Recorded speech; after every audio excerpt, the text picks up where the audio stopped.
Hey, thanks everyone. Thanks for joining me on today, May 9th, 2023. Got a good show for you today. And a little experiment right off the top with my monologue. Can I talk about something in the past without you associating it with the present day? We'll see. So, ladies and gentlemen, let's talk about Russia's Victory Day Parade, the event where Putin gets to flex his military might like a bodybuilder on steroids. But did you know that many kids in the U.S. aren't even taught about Russia's vital role in winning World War II? Yeah, it's true. We spend all this time talking about problematic founding fathers, slavery, and maybe Tom Hanks storming a beach, but we rarely hear about the sacrifices made by the Soviet Union. Maybe if we did, we'd have a better understanding of why this parade is such a big deal in Russia. I mean, think about it. Russia lost millions of people in the war, and yet they still managed to defeat the Nazis and help secure victory for the Allies. We were part of that. That's something worth celebrating, don't you think? Of course, that doesn't mean we should ignore political undertones of the parade. Putin may be using this as a way to flex on the world stage, but there's no denying it's also a way to honor those who fought and died for their country. Can we still do that?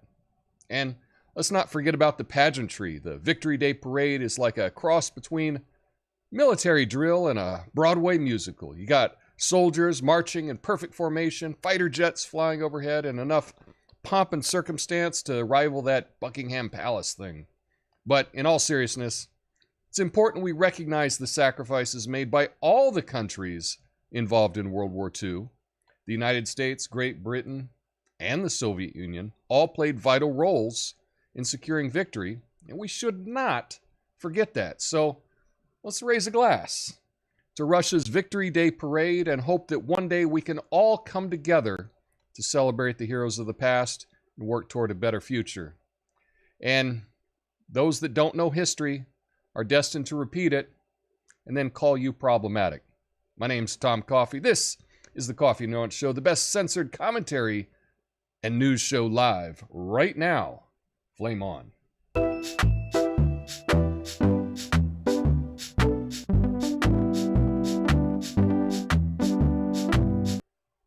So yeah, I was up last night. And I was watching the Russia Victory Day Parade. And boy, what a show is it? This is something that rivals Eurovision, right? It's more coordinated than the Super Bowl halftime show. It's a really big, impressive deal. And, you know, I was thinking about it, and I was just looking at how this is being covered because of the current political situation. And then that's the question is, can you acknowledge things about the past and not necessarily drag it into today? You can if you're a complicated person. If you're nuanced, you can do that. But it seems today that we just oversimplify everything, that, any nod to anything Russian is like, oh, you're siding with the Russians in this current Ukraine war. It's like, I'm not even talking about the current war at all. And, we've all learned what happens to people if they disagree with their government, right? I mean, so I certainly wouldn't do that. I mean, think of all the things that we can't talk about that our, just recently during the pandemic, there were certain things that if you talked against your own government, there were repercussions for that. So I'm not talking about what's happening today over in Ukraine. I think it's all very sad that we have this war going on. I'm not talking about that at all. I'm just talking about the fact that I don't think that most Americans, if we were to poll them, would know that it was the Soviet Union that had the biggest part of defeating the Nazis. You know, I was an 80s kid, right? Height of the Cold War. We didn't learn anything about that. Basically, the story that I heard about World War II is the U.S. dropped a bomb on, 2 bombs on Japan, and that scared everyone else, and then they all quit. That was basically the lesson that I got in the 80s. And I don't know that it's gotten a whole lot better since then. But I just wanted to bring that up today because I saw this going on last night. They were having this big parade. I thought it was something worth talking about. We got a good show for you today. Today I am Chiron free. That's the graphics at the bottom of the screen because I don't know why it's not working. And you may say, Tom, I don't even care about the little dumb graphics you put on your show. And I'm like, I know. Nobody does except me. I think it's funny. That's why I do it. But no little graphics today. Oh, well, what are you going to do? But we got a number of good stories to get to that I want to walk through and you know, maybe you learn a little something. Who knows? I don't know. Anyway, let's get to this first story about my favorite congressman, George Santos.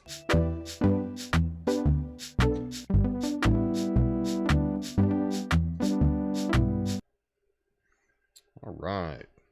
Put another dollar in the all right jar. Woo! Republican Congressman George Santos has sponsored a bill named after rapper Nicki Minaj to bring more engagement into public policy. The Medical Information Nuanced Accountability Judgment, M-I-N-A-J, Minaj, get it? Act of 2023 is a medical freedom bill that aims to prohibit the federal government from mandating individuals to receive a vaccine that has not been authorized for marketing for at least 10 years. Santos said he named the bill after Minaj because she was very pro-choice on the vaccine situation and didn't like COVID-19 mandates, and he hopes to harness the energy of younger generation of people who don't pay attention to politics. I gotta hand it to George Soros. He's found a way to make politics even more shallow and vapid than it already is by naming a bill after Nicki Minaj. Next thing you know, we'll have the Cardi B Climate Change Act and the Lil Nas X Foreign Policy Initiative. What a time to be alive. So I have a little clip here from CBS that I want to play you. Let him tell you about it. So what's the Minaj bill, the Minaj Act? So the Minaj Act is a medical freedom bill. It was a creative way. Here's how politics works. Politics is boring. Who's Minaj? Is this Nicki Minaj? That's what I thought. Yeah. So why are you naming a bill after her? Well, she was very pro-choice on the vaccine situation and didn't like the mandates of the COVID-19 vaccine. And the reason I named the bill with some nuance there was simply to make sure that we can get pop culture meets politics, and we can harness the energy of a younger generation which necessarily doesn't enjoy politics, or layman people who don't pay attention to politics and say, oh, politics doesn't matter, but then you put some pop culture reference in there and you're opening the doors to politics to a whole new window of people. Sounds again like you're doing your notoriety thing. Well, I'm trying to bring more engagement into public policy. Isn't that a good thing, though? So I also want to ask. You make it entertaining, Marsha, so people can bear to watch C-SPAN, because it is boring. Can you bear to? Never mind. I cannot bear to watch C-SPAN. I'll answer that question. You've also signed on.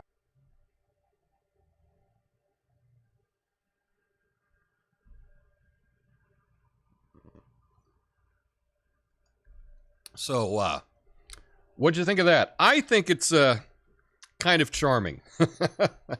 I know that George Santos did not have a good start to his congressional career. I have talked about him several times. He started off as a lying liar.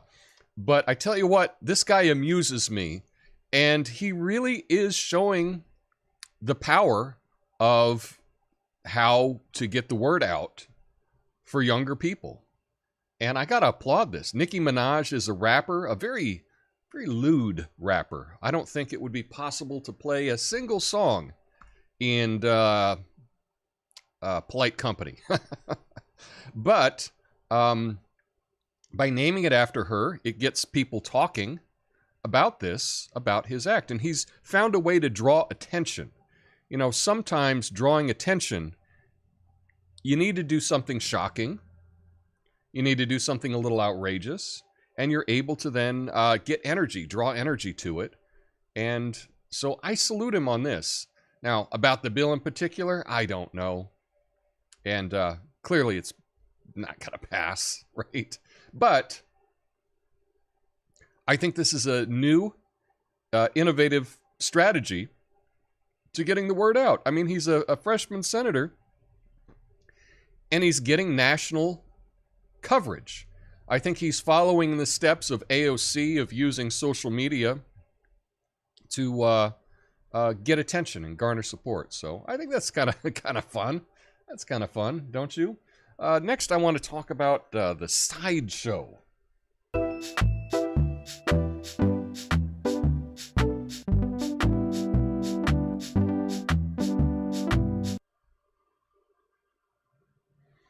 Oakland police seized 80 vehicles during a sideshow on Friday night where a car was set on fire and rammed by a driver. The sideshow involved at least 250 cars gathering for illegal stunts, while attendees lighting fireworks and throwing bottles at police.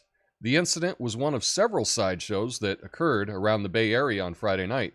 The investigation into the sideshow is ongoing. Now, I gotta say, I'm impressed by these sideshow guys. They've managed to bring together two things that usually have nothing to do with each other: arson and reckless driving. And they did it all without a single Tesla in sight. Now, that's what I call old-fashioned American ingenuity.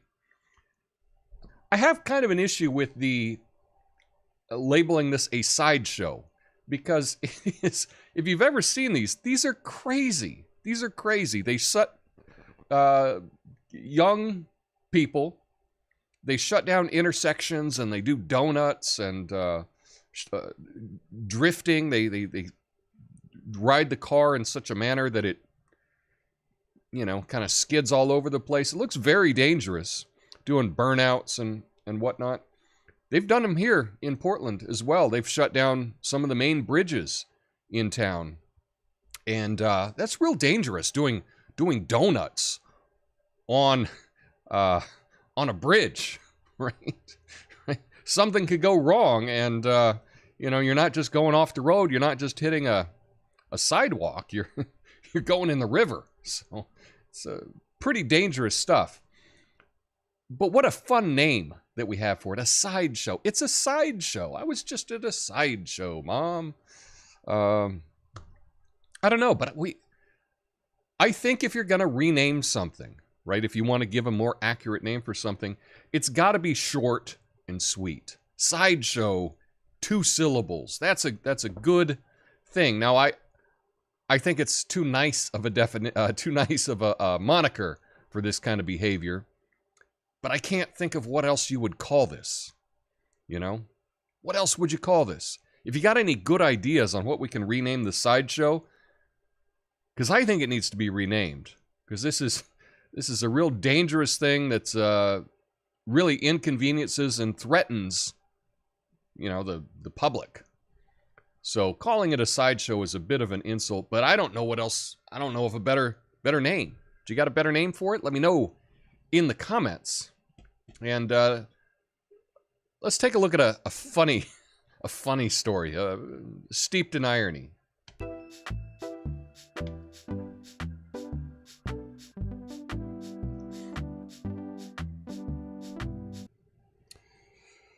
Curry Richens, who wrote a children's book on grief after her husband's death, has been arrested and charged with murder. Prosecutors allege she poisoned her husband with a lethal dose of fentanyl at their home in Camas, Utah. Richens reported finding her husband unresponsive after making him a mixed vodka drink and then went to soothe one of their children to sleep. A medical examiner found 5 times the lethal dosage of fentanyl in his system. Rickens also faces charges involving the alleged possession of GHB. The charges come 2 months after Rickens appeared on local television to promote her book. Her attorneys declined to comment on the charges. Well, I guess we can add writing a book on grief to the long list of things not to do if you don't want to be suspect in a murder case. Now, usually I pick stories that I find are interesting or funny or relevant, and this doesn't really affect anyone, but I just found it really amusing that this lady would allegedly kill her husband and then try to get a little fame off of it by writing a book on grief. Oh man, that takes a lot of guts to do something like that. A lot of guts and maybe not a whole lot of sense. So, perhaps lesson learned to anyone out there that's planning on murdering their spouse. Don't write about it. Don't vlog about it. Don't go on local TV with your book on grief. Anyway, that was just a fun story. I guess we can get serious now. But as a reminder, it really means a big deal to me if you could just hit that like button. I don't get a whole lot for doing this show, except less and less viewers every day. So if you like what I'm doing, hit the thumbs up button and subscribe if you're not subscribed. I'd really appreciate that. But let's get to some sadder news, I guess.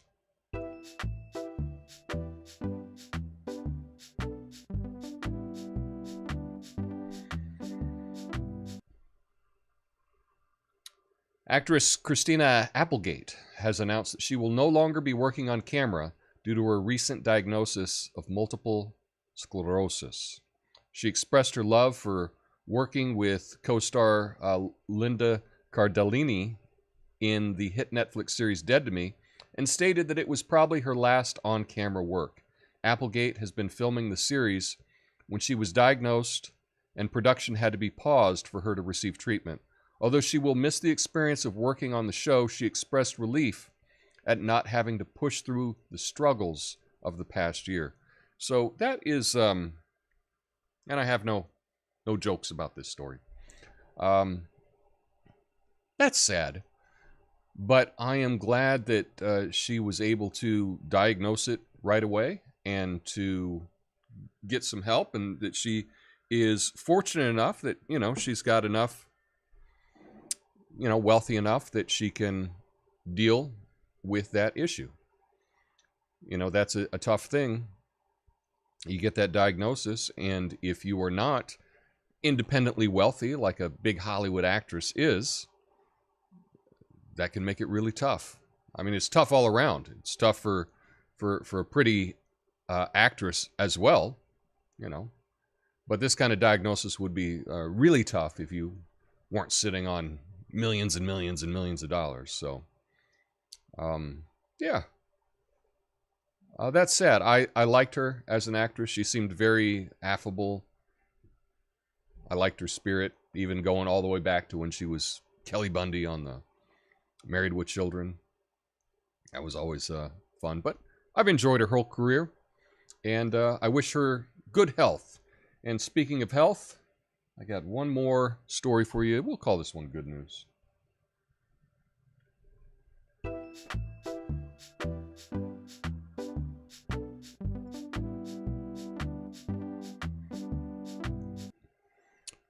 Strokes are a major health emergency and the 5th leading cause of death in the U.S., with the majority of cases being preventable. Symptoms of a stroke include sudden balance issues, disrupted vision, droopy face, inability to raise or hold arms, slurred speech, and confusion.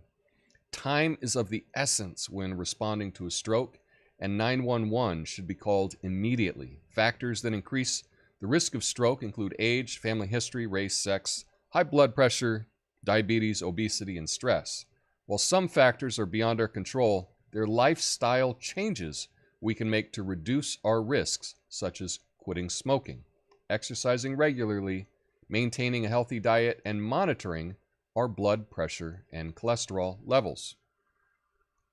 So this is the little acronym here, SPOT a stroke, and Be Fast is the little acronym to remember. I think it's a few too many letters to remember. I think we should just find a couple, that's a bit much. But what we're talking about here is B for balance, E is eyes. So if someone's all of a sudden having trouble with their balance, their eyes are not focused right, their face might be droopy on one side, that's the F. The A is that their arms, that they have a hard time moving their arms. Their speech is slurred. And then time to go to the emergency room. Don't mess around with setting up an appointment, going to your doctor. Oh, let's swing by urgent care. No, a stroke is a big deal. Go directly to the operating room. And if you are aware of these signs, go over these, get to know what these signs are, so that if someone you know starts acting a little different, you can recognize that they may be having a stroke. I didn't recognize someone that was having a stroke last year. My neighbor, they were out in their front yard, and I didn't recognize it. I was talking to them, and they were acting really weird. And I thought, oh my God, is he on drugs or something? What's going on? Is he drunk? I didn't even know he drank. What's happening? And I didn't recognize it, and I just went on my way. And it turned out that he had a stroke. And I wish that I had known the signs beforehand, because perhaps the outcome would have been a little bit better than it was. Now he can't speak at all anymore. So you can be a hero. Learn the signs of a stroke and recognize that. And if you see that in someone, better to err on the side of safety. Get them to the emergency room ASAP. And if you do that, that will be good news. Yeah. Stick around in the after show. That's after I play the outro music. I'll be going through all of your comments. Hope you all have a beautiful day. I'll be back tomorrow with, I don't know, something fun. Something fun. Yeah. Anyway, hope you all are doing awesome. See you then, or I'll see you in the after show. Peace.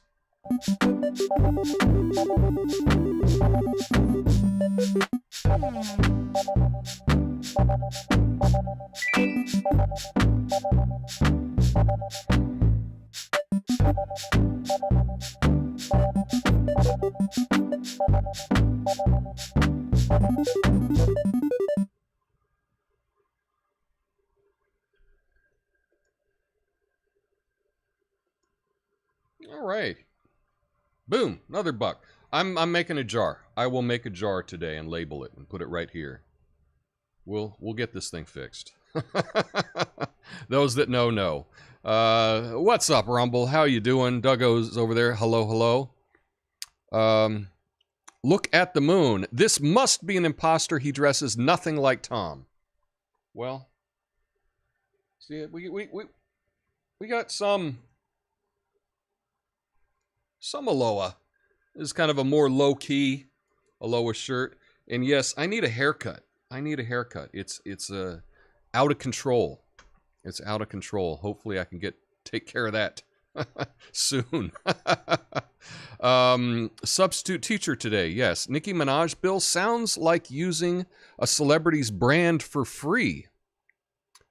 Yeah, most bills just seem to title it opposite of what it does, like the Freedom Act, Patriot Act, No Child Left Behind, etc.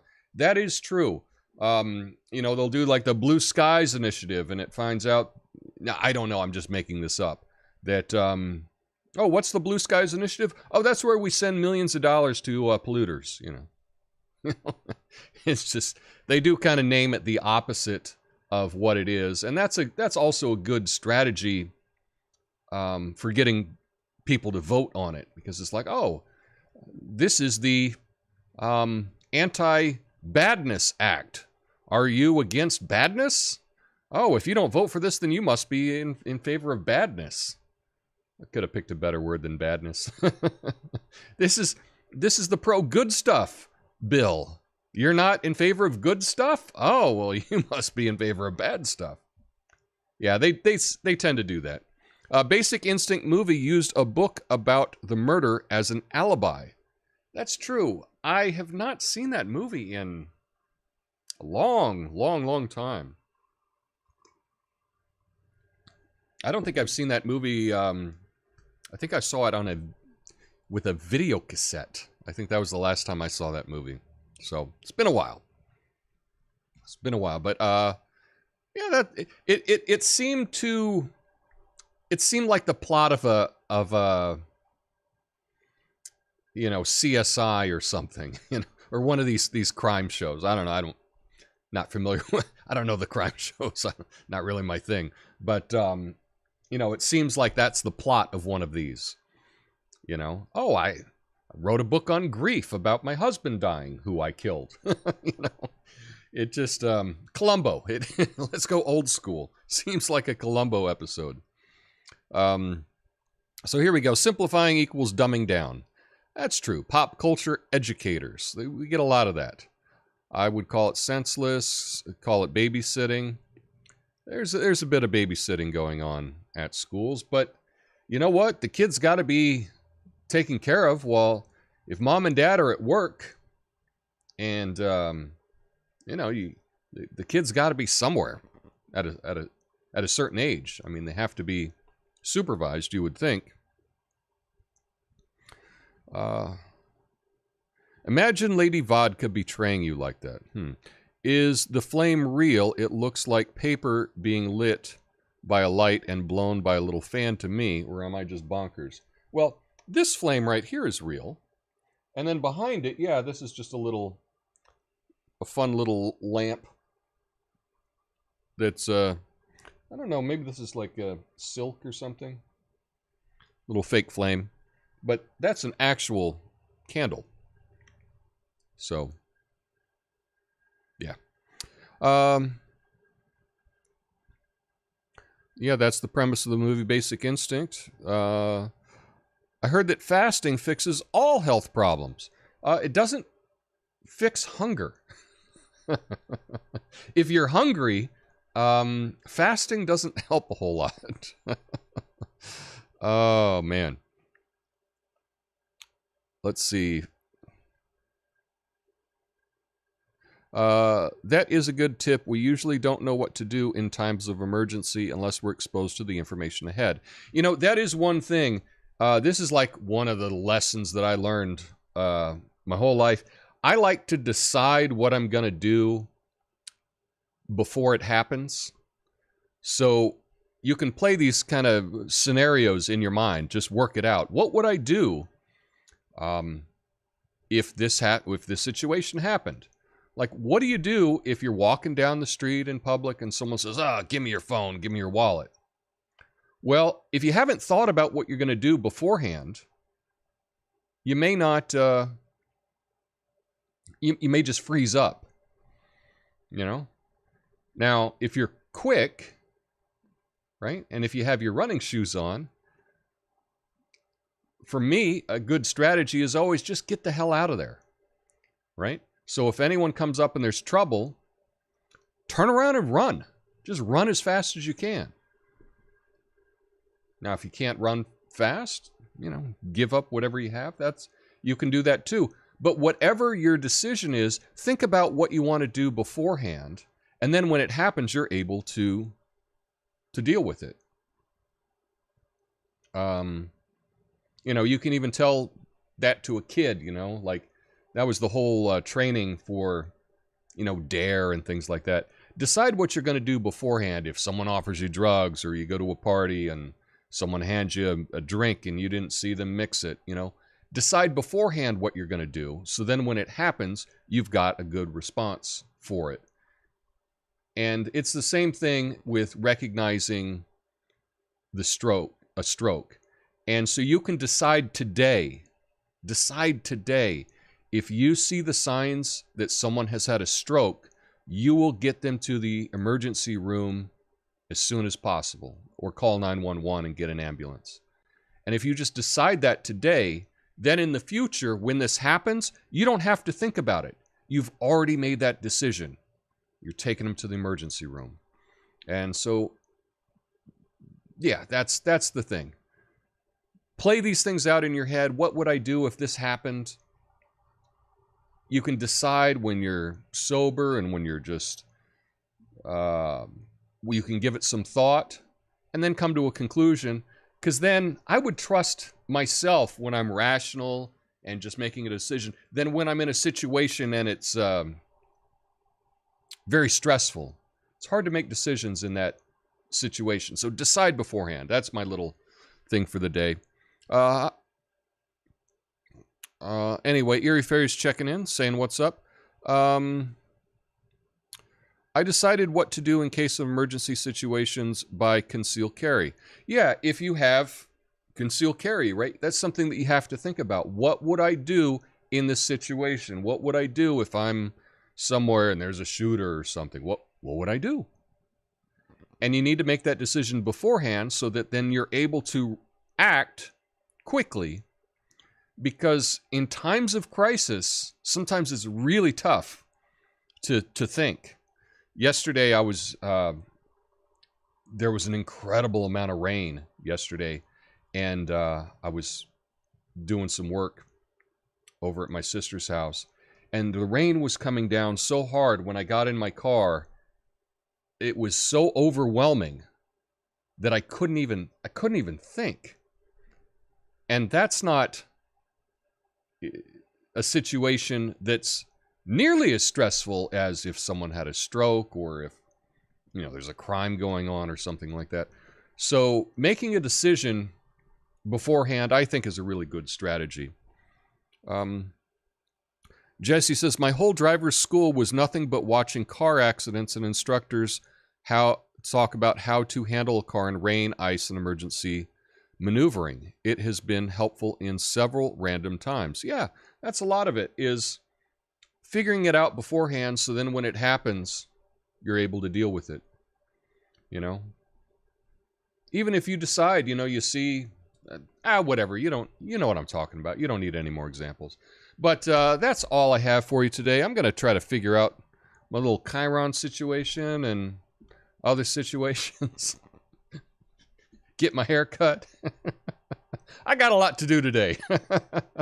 But anyway, I'm so glad that you all checked in with me. If you're watching the replay of this later, do me a favor, hit that like button, subscribe if you're not subscribed, and leave a comment, especially on Rumble. I really appreciate people that leave comments over there. Lets me know that you're there, because most people that watch videos don't do anything. So say hi. I'd appreciate it. Anyway, y'all have a beautiful day. I will see you mañana. Peace.